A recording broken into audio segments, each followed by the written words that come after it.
নমস্কার, কলকাতা নিয়ে আমি অতনু রয়েছে আপনার সঙ্গে। এবং কলকাতা শুরুতেই যে খবরে নজর রাখতে হবে এনআরএস এর 16 কুকুরছানা খুনের খবরে। তার কারণ 16 কুকুরছানার খুনের অভিযুক্ত কিন্তু এখনো পর্যন্ত জামিনে মুক্ত, অর্থাৎ ওই দুই ছাত্রী, নার্সিং এর ছাত্রী, তারা জামিন পেয়ে গিয়েছেন। এবং জামিন পাওয়ার পরেও অবশ্য আরও একটা দিক রয়ে যায়। তার কারণ এনআরএস কর্তৃপক্ষ জানিয়ে দিয়েছে যে তারা পদক্ষেপ করছে, এই মুহূর্তে তাদের ক্লাস করতে দেওয়া হবে না। অভিজিৎ চন্দ্র প্রতিনিধি আমাদের সঙ্গে এই মুহূর্তে সরাসরি রয়েছেন এনআরএস থেকে। অভিজিৎ, এনআরএস কর্তৃপক্ষ কি পদক্ষেপ করছে ওই দুই ছাত্রীর বিরুদ্ধে? অতনু, রবিবার এই কুকুরকাণ্ড ঘটার পর থেকেই সোমবার তিনি এনআরএস হাসপাতাল কর্তৃপক্ষ 3 সদস্যের তদন্ত কমিটি গঠন করে। যে তদন্ত কমিটি 3 দিনের মধ্যে রিপোর্ট জমা দেওয়ার কথা ছিল, সেই রিপোর্ট তারা আজকে জমা দেয়। এবং সেখানে যেটা বলা হয়েছে যে এই ঘটনায় দুই ছাত্রী মূল দোষী। এবং হাসপাতাল কর্তৃপক্ষ যেটা সিদ্ধান্ত নিয়েছে যে আদালতে তারা জামিন পাক বা না পাক, জামিন পেয়ে গেছে তারা কিছুক্ষণ আগে দুই ছাত্রী, কিন্তু সেই দুই ছাত্রীর ক্ষেত্রে যেটা সিদ্ধান্ত হয়েছে যে তাদের এনআরএস হাসপাতালে ঢোকায় নিষেধাজ্ঞা, অর্থাৎ তারা হাসপাতালের নার্সিং হোস্টেলে তারা থাকতে পারবে না, এমনকি তারা কোনো ক্লাস করতে পারবে না, এমনকি এই পুরো হাসপাতাল চত্বরেই তাদের প্রবেশ নিষেধ করে দেওয়া হয়েছে। অর্থাৎ মৌটুসী মণ্ডল ফার্স্ট ইয়ারের ছাত্রী এবং সোমা সেকেন্ড ইয়ারের ছাত্রী সোমা নায়েক, এই দুই ছাত্রীকে কিন্তু কোনোভাবেই হাসপাতাল চত্বরে প্রবেশ নিষেধ করার সিদ্ধান্ত নিয়েছে হাসপাতাল কর্তৃপক্ষ। যতদিন না নার্সিং কাউন্সিল এই বিষয়ে কোনো সিদ্ধান্ত গ্রহণ না করে। অভিজিৎ, এটা তো গেল একটা দিক, কিন্তু পাশাপাশি নার্সিং পড়ুয়ারা তারাও একটা চাপ সৃষ্টি করছে, সে বিষয়ে জানতে চাইবো। একদমই অতনু, নার্সিং ছাত্রীরা আজকে বিকেল থেকেই কিন্তু তারা তাদের হোস্টেলের ভেতরেই তারা অবস্থান বিক্ষোভ জারি রেখেছে। তাদের বক্তব্য যে হাসপাতালকে কুকুর মুক্ত করতে হবে। গত 3 মাসের মধ্যে 5 জন নার্সিং ছাত্রীকে কুকুরের কামড় খেতে হয়েছে, এমনকি একজন নার্সিং ছাত্রীকে দোতলা থেকে ঝাঁপ দিতে বাধ্য হয়েছে তারা যে কুকুরের কামড়ের জন্য। সেই কারণে তাদের বক্তব্য যে বারবার করে হাসপাতাল কর্তৃপক্ষকে জানানো হয়েছে যে হোস্টেল কেন, সারা হাসপাতাল যেন কুকুর মুক্ত বা বিড়াল মুক্ত করা হয়। কারণ হাসপাতালের ওয়ার্ডে, বেডে সেখানে কুকুর বিড়াল উন্মুক্তভাবে ঘুরে বেড়ায়, যাতে রোগীদের অসুবিধা হয়, চিকিৎসক নার্সদের অসুবিধা হয়। কিন্তু হাসপাতাল কর্তৃপক্ষ কোনো কিছু কর্ণপাত করছে না এবং সেই জায়গা থেকে পরিকাঠামোগত আরও উন্নয়নের দাবি জানিয়ে তারা আজকে অবস্থান বিক্ষোভ করছে। যদিও এই দুই ছাত্রীর গ্রেফতারি এবং সেই ঘটনাকে তারা বলছে যে এই দুই ছাত্রীকে স্কেপ গোট বা বলির পাঠা করা হয়েছে, তবে এখন তারা এই বিক্ষোভে এই দুই ছাত্রীর বিষয়ে তারা কিন্তু কোনো রকম কথা বলছে না। তাদের একটাই বক্তব্য যে হাসপাতালকে অবিলম্বে কুকুর বিড়াল মুক্ত করতে হবে। এবং আজ ওই দুই ছাত্রী তারা জামিনে মুক্ত হয়েছেন এবং অভিযোগকারীদের আইনজীবী এ প্রসঙ্গে কি বলছেন? Bail has been granted today, but the strict direction has been given. And whatever the local surety has been given, until and unless the person shall not be released from the bail. One also prayer has been allowed for the TI parent. Little louder. Okay. Social সাইটে কুরুচিকর মন্তব্য, কুমারিত্ব নিয়ে মন্তব্য, কুমারীদের silt বোতলের সঙ্গে তুলনা টানা, এর জেরে এবার যাদবপুর বিশ্ববিদ্যালয় থেকে বহিষ্কার হতে পারেন অধ্যাপক কনক সরকার। অন্তত আন্তর্জাতিক সম্পর্ক বিভাগ তাদের তরফ থেকে এরকমই সুপারিশ করা হয়েছে উপাচার্যের কাছে। আমি রিগ্রেটেড শব্দটা ইউজ করব। আমি আসলে মজা করেছি, রবিবারের বিকেল সময় কাটানোর জন্য আমি একটা বন্ধু গ্রুপ, এটা মূলত সেখান থেকেই হয়েছে। সোশ্যাল মিডিয়ায় পুরুষতান্ত্রিক ও কুরুচিকর মন্তব্য করে দুঃখ প্রকাশ করলেও চিরে ভিজল না। যাদবপুর বিশ্ববিদ্যালয়ের আন্তর্জাতিক সম্পর্ক বিভাগের অধ্যাপকের বিরুদ্ধে কড়া ব্যবস্থা নিল বিশ্ববিদ্যালয় কর্তৃপক্ষ। বুধবার আন্তর্জাতিক সম্পর্ক বিভাগের অধ্যাপক ও ছাত্রছাত্রীদের নিয়ে দীর্ঘ বৈঠক হয়। সেখানে কনক সরকারের বিরুদ্ধে বেশ কিছু অভিযোগ জানান ছাত্রছাত্রীরা। ক্লাসে উনি যে ধরনের মন্তব্য করেন, যে ধরনের ওনার বডি ল্যাঙ্গুয়েজ থাকে, বিশেষ করে মেয়েদের প্রতি, সেটা তাদের কাছে অত্যন্ত আনকমফোর্টেবল। এছাড়াও ফোন করে ছাত্রদের বিরক্ত করা থেকে অন্যায় প্রস্তাব দেওয়ারও অভিযোগ জানানো হয়। বৈঠকের পরই কনক সরকারকে বহিষ্কারের সুপারিশ করে আন্তর্জাতিক সম্পর্ক বিভাগের প্রধানের নেতৃত্বাধীন কমিটি। তার বিরুদ্ধে নোটিশও জারি করা হয়। ডিপার্টমেন্ট লেভেলে আমরা সিদ্ধান্ত নিয়েছি এই কমিটির রেকমেন্ডেশনের ভিত্তিতে যে আজকে থেকে আমাদের ডিপার্টমেন্টে উনি কোনো ক্লাস নেবেন না। কনক সরকারের ব্যাপারে যে খুব নরম মনোভাব দেখানো হবে না তা আগেই স্পষ্ট করে দেন উপাচার্য সুরঞ্জন দাস। বিভাগীয় প্রধানের রিপোর্ট পাওয়ার পর তেমনই নির্দেশ দিলেন উপাচার্য। ইন্টারনাল কমপ্লেন্টস কমিটি তদন্ত শেষ না হওয়া পর্যন্ত বিশ্ববিদ্যালয়ে ঢুকতে পারবেন না তিনি। আমি আইন অনুযায়ী ব্যবস্থা নেব। Till the process of inquiry by the ICC and the 2 women's commissions are completed, he has been debarred for entering the campus. বিশ্ববিদ্যালয়ের ইন্টারনাল কমপ্লেইন্টস কমিটি তার বিরুদ্ধে কড়া পদক্ষেপ নিক, এমনই চান ছাত্রছাত্রীরা। তান্ত্রিক মন্তব্য এবং ঘৃণ্য কুরুচির পরিচায়ক এই ধরনের মন্তব্য অত্যন্ত নক্কারজনক ঘটনা এবং নক্কারজনক এই ধরনের বক্তব্যের জন্য আমাদের তার প্রতি ধিক্কার। শুধু বিশ্ববিদ্যালয় নয়, কনক সরকারের অশালীন মন্তব্যের বিরুদ্ধে ব্যবস্থা নিতে চলেছে জাতীয় ও রাজ্য মহিলা কমিশনও। বিশ্ববিদ্যালয়কে যেমন চিঠি পাঠিয়েছে তারা, তেমনই ডেকে পাঠানো হয়েছে কনক সরকারকেও। ফলে ছুটির দিনে মজা করার ছলে যে কুরুচিকর মন্তব্য করেছিলেন, এখন সেই মন্তব্যই তার গলার ফাঁস হয়ে দাঁড়িয়েছে। কোনো সাফাই যে ধোপে টিকল না, তাও টের পাচ্ছেন অধ্যাপক। ক্যামেরায় সৌমিন দাসের সঙ্গে সোমরাজ বন্দ্যোপাধ্যায়ের রিপোর্ট, নিউজ 18 বাংলা। গেগং আপাং অরুণাচলের 7 বারের মুখ্যমন্ত্রী এবারের ব্রিগেড সভার বড় চমক হতে পারেন, তৃণমূলে যোগ দিতে পারেন। ইতিমধ্যেই তিনি দল ছেড়েছেন মোদী এবং অমিত শাহর বিরুদ্ধে ক্ষোভ ছাড়িয়ে। নাগরিকপঞ্জি সংশোধনী বিলের ধাক্কায় অশান্ত উত্তর পূর্ব ভারত, তার মধ্যেই গেরুয়া শিবিরে ধাক্কা। অসম গণপরিষদ এনডিএ ছাড়ার পর বিজেপি ছাড়লেন অরুণাচল প্রদেশের 23 বছরের মুখ্যমন্ত্রী গেগং আপাং। 19 জানুয়ারি ব্রিগেডের সমাবেশে তৃণমূলে যোগ দিচ্ছেন গেগং। দল ছাড়ার আগে বিজেপি সভাপতি অমিত শাহকে বেশ কড়া চিঠি দিয়েছেন কংগ্রেস ছেড়ে পদ্ম শিবিরে যাওয়া গেগং আপাং। চিঠির ছত্রে ছত্রে প্রয়াত অটল বিহারী বাজপেয়ীর প্রশংসা করে তিনি লিখেছেন, আজকের সময় বিজেপি অটল বিহারী বাজপেয়ীর আদর্শ মেনে চলছে না। দল এখন ক্ষমতা দখলের আঁকড়ায় পরিণত হয়েছে। ঈশ্বরের কাছে প্রার্থনা করি দলীয় সভাপতি হিসাবে আপনিও প্রধানমন্ত্রী হিসেবে নরেন্দ্র মোদী রাজধর্ম প্রসঙ্গে বাজপেয়ীজি যা বলেছেন তা মনে রাখবেন। ইতিহাস আপনাদের মূল্যায়ন করবে। গেগং আপাংকে দলে নিয়ে উত্তর পূর্ব ভারতীয় বিজেপিকে ধাক্কা দেওয়ার কৌশল মমতা বন্দ্যোপাধ্যায়ের। 19 জানুয়ারি মমতা বন্দ্যোপাধ্যায়ের ডাকা ব্রিগেড সমাবেশে এমনিতেই তারকার হাট। থাকছেন প্রাক্তন প্রধানমন্ত্রী দেবগৌড়া, তার ছেলে কর্ণাটকের মুখ্যমন্ত্রী কুমারস্বামী, অন্ধ্রপ্রদেশের মুখ্যমন্ত্রী চন্দ্রবাবু নাইডু, সমাজবাদী পার্টির নেতা অখিলেশ যাদব, ডিএমকে নেতা স্টালিন, এনসিপি নেতা শরদ পাওয়ার, দিল্লির মুখ্যমন্ত্রী অরবিন্দ কেজরিওয়াল, গুজরাটের হার্দিক প্যাটেল ও জিগ্নেশ মেবানি, ন্যাশনাল কনফারেন্স নেতা ফারুক ও ওমর আবদুল্লাহ, আরজেডি নেতা তেজস্বী যাদব, ঝাড়খণ্ডের প্রাক্তন মুখ্যমন্ত্রী বাবুলাল মারান্ডি এবং বিক্ষুব্ধ বিজেপি নেতা শত্রুঘ্ন সিনহা। সোনিয়া রাহুলের প্রতিনিধি হিসেবে থাকার কথা মল্লিকার্জুন খাড়গের। 19-এর ব্রিগেড সমাবেশ জাতীয় রাজনীতিতে বড়সড় ঢেউ তুলবে অনুমান করেই মমতার নিজের রাজ্যে সভা করার পরিকল্পনা নিয়েছেন নরেন্দ্র মোদী অমিত শাহরা। তাতে অশান্তির কাটা হয়ে থাকবে গেগং আপাংয়ের ব্রিগেড উপস্থিতি। নিউজ 18 বাংলা। একবার হাইকোর্ট, একবার সুপ্রিম কোর্ট, হাজার কোর্ট কাচারি করেও রথের চাকা এক চুলো এগোনো সম্ভব হলো না। এরকম একটা পরিস্থিতিতে দলের কর্মীদের মনোবল চাঙ্গা করতে সেই মোদী অমিত শাহর উপরেই ভরসা রাখতে হচ্ছে।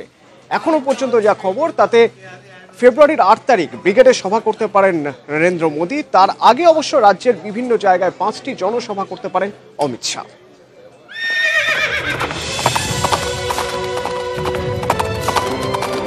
রাজ্যে রথযাত্রা করে লোকসভা ভোটের আগে চমক দেওয়ার চেষ্টা করেছিল বিজেপি, কিন্তু সুপ্রিম কোর্টের নির্দেশে তা থমকে গিয়েছে।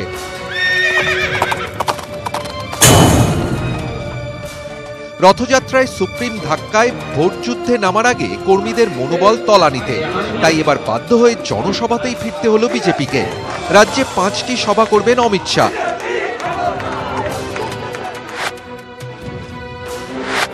পদ্ম শিবিরের পরিকল্পনা 8ই ফেব্রুয়ারি ব্রিগেডে সভা করুন প্রধানমন্ত্রী নরেন্দ্র মোদী।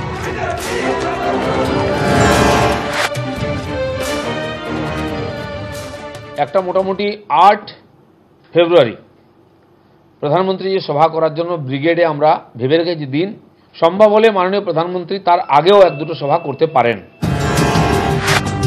উত্তরবঙ্গেও জনসভা করতে পারেন প্রধানমন্ত্রী। প্রধানমন্ত্রীর জনসভা এখনো চূড়ান্ত না হলেও রাজ্যে 5টি সভা করার ব্যাপারে সম্মতি দিয়েছেন বিজেপি সভাপতি অমিত শাহ। 20 জানুয়ারি মালদায় অমিত শাহের সভা, 21 জানুয়ারি সিউড়ি ও ঝাড়গ্রামে সভা, 22 জানুয়ারি জয়নগর ও কৃষ্ণনগরে সভা। কয়েকটি বড় জনসভা সারা বাংলায় হবে, যার প্রস্তুতি আগে থেকে আমরা করছিলাম। মাননীয় সর্বভারতীয় সভাপতি শ্রী অমিত শাহ 20 তারিখ থেকে পশ্চিমবাংলায় সভা শুরু করবেন। রথযাত্রা বাতিলে হতোদ্যম কর্মীরা, তাই ভোকাল টনিক দিতে তড়িঘড়ি প্রধানমন্ত্রী আর দলের সভাপতিকে দিয়ে সভা করানোর ভাবনা, কিন্তু তার সাফল্য নিয়ে সংশয় দলের অন্দরে। ক্যামেরায় সুভাষ চক্রবর্তীর সঙ্গে অরূপ দত্ত, নিউজ 18 বাংলা। শহরে লাগাতার দূষণের কথা তুলে ধরেছিল নিউজ 18 বাংলা, আর তারপরেই রাজ্যের পদক্ষেপ। পরিবেশ মন্ত্রী শুভেন্দু অধিকারীর দাবি যে শহরের বিভিন্ন জায়গায় যেভাবে নির্মাণ কাজ হচ্ছে তাতে সূক্ষ্ম ধূলিকণা দূষণের পরিমাণ বাড়ছে, সেক্ষেত্রে বেশ কিছু কড়া দাওয়াই দিয়েছেন তিনি। শহরে দাঁত ফোটাচ্ছে দূষণ, নিউজ 18 বাংলায় লাগাতার তুলে ধরা হয় সেই খবর। এরপরই কড়া পদক্ষেপ রাজ্য সরকারের। বুধবার বিভিন্ন দফতর ও সংস্থাকে নিয়ে বৈঠক করেন পরিবেশ মন্ত্রী শুভেন্দু অধিকারী। দূষণের জন্য শহর জুড়ে চলা একাধিক নির্মীয়মান প্রকল্পকেই দায়ী করেন তিনি। কলকাতায় বহু নির্মাণ প্রকল্প চালালেও এদিনের বৈঠকে গড়হাজির ছিল রেল। শহরের বাতাসে PM 2.5 ও PM 10 এর মতো সূক্ষ্ম কণা বেশি। শহর জুড়ে চলা নানা নির্মাণ প্রকল্প থেকেই ছড়াচ্ছে এমন কণা। SO2 থেকে NI পর্যন্ত এই 9টা কম্পোনেন্ট কিন্তু কলকাতাতে আন্ডার কন্ট্রোল আছে, অতএব ওরিড হওয়ার কোনো কারণ নেই। 3টে পয়েন্ট আমাদের বেশি আছে, PM 10, PM 2.5 এবং NO2। এই 3টে পয়েন্টের মধ্যে দুটো PM 10 এবং PM 2.5, এটা কমব্যাট করার জন্য আমাদের মাননীয় মুখ্যমন্ত্রী আজ থেকে কিছুদিন আগেই তিনি মুখ্য সচিবের নেতৃত্বে কমিটি করেছেন বিভিন্ন ডিপার্টমেন্টকে নিয়ে। ধূলিকণা নিয়ন্ত্রণে একাধিক দাওয়াই দিয়েছেন পরিবেশ মন্ত্রী। নির্মীয়মান প্রকল্পগুলিতে বর্ষা আসার আগে পর্যন্ত ঢেকে কাজ করতে হবে। ব্যবসায়িক কাজে ব্যবহৃত 15 বছরের পুরনো ডিজেল গাড়ি কলকাতায় ঢোকা নিষিদ্ধ। শহরে কাঠ, টায়ার, খড় পোড়ানো নিষিদ্ধ। খাবারের দোকান থেকে দূষণ কমাতে বিশেষ ব্যবস্থা। ওয়ার ফুটিংয়ে এনভায়রনমেন্ট ডিপার্টমেন্ট PCB-কে সামনে রেখে আমরা এটা মাঠে নামছি। যেখানে যেখানে দরকার কর্পোরেশন, মিউনিসিপ্যালিটি, পুলিশের সাহায্য নেব, অর্গানাইজেশনের সাহায্য নেব, এবং আমরা আমাদের টার্গেট হচ্ছে 20 থেকে 30%। যে 3টে কম্পোনেন্ট হাই আছে এটাকে যত তাড়াতাড়ি সম্ভব কমিয়ে ফেলা। নতুন কিছু পদক্ষেপও করা হয়েছে। 31শে মার্চের মধ্যে Science City, Salt Lake ATI, Ballygunge BITM, Rabindra Sarobar, যাদবপুরে বসবে নয়া air quality index meter. Dunlop, Jadavpur সহ কয়েকটি জায়গায় বসানো হবে 10টি সাকশন মিটার। ধুলো কমাতে কলকাতা, হাওড়া সহ আশপাশের কয়েকটি পুরসভাকে জলের গাড়ি দেবে পরিবেশ দফতর। কলকাতায় দূষণ রয়েছে, তবে তা যে দিল্লির মতো উদ্বেগজনক নয় সেই দাবিও করেছেন পরিবেশ মন্ত্রী। ক্যামেরায় কুণাল চৌধুরীর সঙ্গে আবির ঘোষাল, নিউজ 18 বাংলা। আজ ভারতীয় সময় সকাল 6টা নাগাদ আন্টার্কটিকার মাউন্ট সিডলে জয় করলেন সত্যরূপ সিদ্ধান্ত, আর তার সঙ্গে সঙ্গে হয়ে উঠলেন বিশ্বের কনিষ্ঠতম 7 মহাদেশের সর্বোচ্চ শৃঙ্গজয়ী এবং 7 মহাদেশের সর্বোচ্চ আগ্নেয়গিরি শৃঙ্গজয়ী। পেশায় ইঞ্জিনিয়ার সত্যরূপের অভিযান শুরু হয়েছিল 2012-এ। তখন লক্ষ্য ছিল 7টি মহাদেশের সর্বোচ্চ শৃঙ্গ জয়। বিভূতিভূষণের চাঁদের পাহাড় পরে বড় হয়েছেন সত্যরূপ, তাই লক্ষ্য পূরণের প্রথম ধাপে ছিল আফ্রিকার সর্বোচ্চ শৃঙ্গ মাউন্ট কিলিমাঞ্জারো। 2012 সালে মাউন্ট কিলিমাঞ্জারো জয় করেন সত্যরূপ। এরপর 2013 সালে ইউরোপের মাউন্ট এলব্রুস, 2014 সালে দক্ষিণ আমেরিকার মাউন্ট আকানগুয়া, 2015-এ অস্ট্রেলিয়ার মাউন্ট কোসিউজোকো, 2016 সালে এশিয়ার মাউন্ট এভারেস্ট এবং 2017 সালে ওশিয়ানিয়ার কাস্টেনেজ পিরামিড আর আন্টার্কটিকার মাউন্ট ভিনসেন্ট ম্যাসিফে পা রাখেন এই বাঙালি পর্বতারোহী। এরপরও থামেননি সত্যরূপ। তার পরের লক্ষ্য ছিল 7টা মহাদেশের সর্বোচ্চ আগ্নেয়গিরি জয় করা। আগেই জয় করেছিলেন ইউরোপের সর্বোচ্চ আগ্নেয়গিরি মাউন্ট এলব্রুস। 2018 সালের 15 জানুয়ারি দক্ষিণ আমেরিকার মাউন্ট ওজোস ডেল সালাডোয় পা রাখেন সত্যরূপ। 2018 সালের 14 জুন ফের জয় করেন আফ্রিকার মাউন্ট কিলিমাঞ্জারো। এরপর 2018 10 সেপ্টেম্বর এশিয়ার মাউন্ট দামাভান, 2018 9 নভেম্বর ওশিয়ানিয়ার মাউন্ট গিলুয়া, 2018 5 ডিসেম্বর উত্তর আমেরিকার মাউন্ট পিকো দি ওরিজাবা এবং সবশেষে 2019-এর 16 জানুয়ারি আন্টার্কটিকার মাউন্ট সিডলে জয় করলেন সত্যরূপ। বুধবার সকালে পরিবারের উৎকণ্ঠা শেষ করেন সত্যরূপ নিজেই। স্যাটেলাইট ফোনে জানান মাউন্ট সিডলেতে উঠছে তেরঙ্গা। আমি মাউন্ট সিডলে ক্লাইম্ব করেছি, আর 7 ভলকানিক ক্লাইম্ব কমপ্লিট হয়ে গেল, আর আমি সবচেয়ে ইয়াংগেস্ট হলাম। ওয়ার্ল্ডের মধ্যে। আমি খুব প্রাউড, আমি খুব গর্বিত একজন ভারতীয় হিসাবে, একজন বাঙালি হিসাবে। ছোটবেলা থেকে হাঁপানির সমস্যা, একাধিকবার দুর্ঘটনাও ঘটেছে, তারপরও তার এই সাফল্য তাক লাগিয়েছে দাবড় পর্বতারোহীদের। অর্গানিক সামিটটা করবে ঠিক করেই ছিল, কিন্তু ওর হঠাৎ করে নজরে আসে যে একজন Guinness book of world record করেছে, তার বয়সটা দেখেও দেখলো যে ও যদি এর মধ্যে করতে পারে জানুয়ারির এই তারিখের মধ্যে, তাহলে ও ইয়াংগেস্ট হবে। তখনই ওর তাড়াহুড়ো করে এই 2-3 মাসের মধ্যেই মানে খুব বেশি মাত্রায় সামিট করলো। আমি ভীষণ টেনশনে ছিলাম, সারা রাত্রি আমি হসপিটালে ডিউটিও করছিলাম। এরই ফাঁকে ফাঁকে ওই কথাটা খালি যে কখন কি হবে, এবং এটা খুব ডেঞ্জারাস। এই অ্যান্টার্কটিকার পরিবেশটা তো অত্যন্ত ঠান্ডা এবং প্রচণ্ড ঝোড়ো বাতাস। একজন বাঙালি হিসাবে 7টা 14টা মানে সামিট, মানে এরকম পিক, এবং একটা দেশে নয়, মানে পৃথিবীর এই প্রান্ত তো আর একটা ওই প্রান্তে, এবং তার একা সত্যরূপ সিদ্ধান্ত পেছনে কোনো সংগঠন নেই। শারীরিক দক্ষতা বা যোগ্যতা সেগুলো তো আছেই, কিন্তু এই অর্গানাইজ করা, ফান্ড রেজ করা, অ্যামেজিং। 26শে জানুয়ারি কলকাতায় ফেরার কথা সত্যরূপের, তবে এ ছেলের পায়ের তলায় সরষে, তাই কতদিন বাড়িতে থাকবেন পরিবার জানে না। ক্যামেরায় কুণাল চৌধুরীর সঙ্গে আবির ঘোষাল, নিউজ 18 বাংলা। 1.5 বছর আগে বাঁ পা দুর্ঘটনায় চলে গিয়েছিল, কিন্তু দৌড় থামেনি। শহরের একমাত্র ম্যারাথন ব্লেড রানার সেই মহিলা ছুটছেন সবার আগে। সঙ্গে নিউজ 18 বাংলা। মেধা সাহা যেন অন্য ধাতুতে করা। হ্যাঁ, ধাতুতে, কারণ মেধা কলকাতার একমাত্র ম্যারাথন ব্লেড রানার। 1.5 বছর আগেও মেধা ছিল আর 5টা মেয়ের মতো। পড়াশোনা সঙ্গে সঙ্গে স্পোর্টস, নিজের নামের দাম রেখেছিলেন মেধা। কিন্তু একটা দুর্ঘটনায় পাল্টে গেল সব। 11ই আগস্ট 2017 দুর্ঘটনায় পা বাদ পড়ার মনোবল ভেঙে পড়েছিল, কিন্তু মনোবিদের সাহায্যে মেধা ফিরে পান সাহস, যোগ হয় ধাতব পা। 3 মাসের মধ্যে শহরে ম্যারাথনে অংশগ্রহণ করে সবার সেরা হয় মেধা। দুর্গাপুরের বাসিন্দা হলেও পড়াশোনার জন্য কলকাতায় থাকা। গত বছর ডিসেম্বরে কলকাতায় 25K ম্যারাথনেও অংশ নিয়েছিলেন কলকাতার এক বেসরকারি বিশ্ববিদ্যালয়ের ইঞ্জিনিয়ারিং পড়ুয়া। পরের মাসেই একটি বেসরকারি সংস্থার উদ্যোগে রয়েছে শহরে ম্যারাথন, তারই প্রস্তুতিতে মগ্ন মেধা।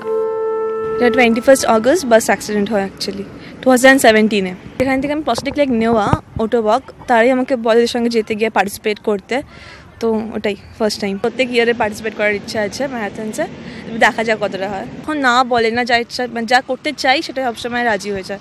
কলকাতার এই একমাত্র মহিলা প্রস্থেটিক লেগ রানার এখন তৈরি হচ্ছে তার পরের ম্যারাথনের জন্য।